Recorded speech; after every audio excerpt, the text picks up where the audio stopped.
একাত্তরের মানবতাবিরোধী অপরাধের মামলায় মৃত্যুদণ্ডপ্রাপ্ত সাবেক আওয়ামী লীগ নেতা মোবারক হোসেনকে খালাস দিয়েছেন আপিল বিভাগ। একই সঙ্গে ট্রাইব্যুনালের মৃত্যুদণ্ডের রায় বাতিল করা হয়েছে। মোবারক হোসেনের খালাস চেয়ে করা আপিল মঞ্জুর করে এ রায় দেন প্রধান বিচারপতি সৈয়দ রেফাত আহমেদের নেতৃত্বাধীন ৫ বিচারপতির বেঞ্চ। মুক্তিযুদ্ধকালে মানবতাবিরোধী অপরাধের মামলায় ২০১৪ সালের ২৪ নভেম্বর আওয়ামী লীগের বহিষ্কৃত নেতা মোবারক হোসেনকে মৃত্যুদণ্ড দেন আন্তর্জাতিক অপরাধ ট্রাইব্যুনাল ১। মোবারক একাত্তরে ব্রাহ্মণবাড়িয়ার রাজাকার বাহিনীর অন্যতম সদস্য ছিলেন বলে রায়ে বলা হয়। তার বিরুদ্ধে ৫টি অভিযোগের মধ্যে ২টি প্রমাণিত হয়।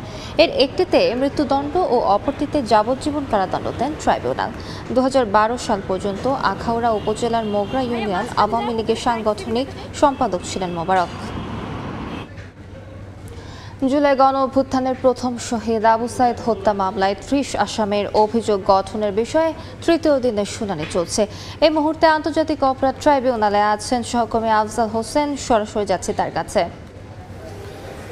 জুলাই গণঅভ্যুত্থানের প্রথম শহীদ আবু সাইদ হত্যা মামলায় ৩০ আসামির বিরুদ্ধে অভিযোগ গঠনের বিষয়ে শুনানি চলছে। আজকে স্টেট ডিফেন্স অর্থাৎ এই মামলায় ২৪ জন আসামি পলাতক রয়েছেন, তাদের পক্ষে ৪ জন আইনজীবী নিয়োগ হয়েছে এবং গ্রেফতার ২ জনের পক্ষে কোনো আইনজীবী ছিলেন না, সে কারণে তাদের পক্ষেও আইনজীবী নিয়োগ দেওয়া হয়েছে। তাদের পক্ষেই আজকে শুনানির দিন ধার্য করা হয়েছে। গতকালকে যখন শুনানি হয়েছে, গতকালকে ৩ জন আসামির পক্ষে শুনানি করেছেন তাদের আইনজীবীরা এবং ৩ জন আসামিকেই অব্যাহতি দেওয়ার আবেদন তাদের আইনজীবী করেছেন এবং যেই ২ জন পুলিশ সদস্য সরাসরি আবু সাইদকে গুলি করেছেন, আমির হোসেন এবং সুজন চন্দ্র রায়, সেই ২ জনের আইনজীবী আদালতকে বলেছেন যে তারা ঊর্ধ্বতন কর্তৃপক্ষের নির্দেশেই আসলে গুলিটি করেছিলেন এবং সেই গুলির দৃশ্য সেটি শুধু বাংলাদেশ নয়, সারা বিশ্বের মানুষই দেখেছে।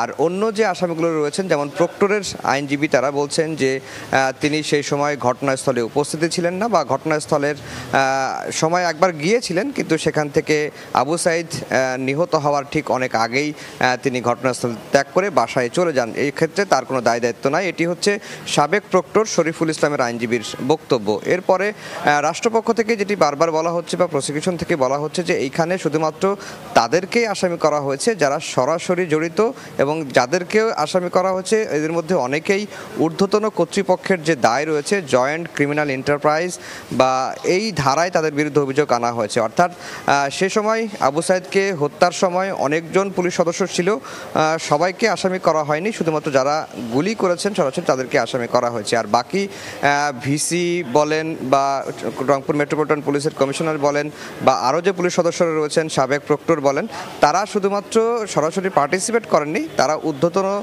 কর্তৃপক্ষের দায় যেটি তারা উস্কানি দিয়েছেন, পরিকল্পনা করেছেন, ইন্ধন জুগিয়েছেন, এই ধারায় কিন্তু অভিযোগগুলো আনা হয়েছে। এখন শুনানি চলছে, শুনানি শেষ হলে আমরা বলতে পারবো যে আসলে অভিযোগ গঠন আজকে হবে নাকি অভিযোগ গঠনের আদেশের বিষয়ে কোনো দিন ধার্য হবে। এই ছিল ট্রাইব্যুনাল থেকে সবশেষ খবর। সরাসরি যুক্ত ছিলাম আন্তর্জাতিক অপরাধ ট্রাইব্যুনালে।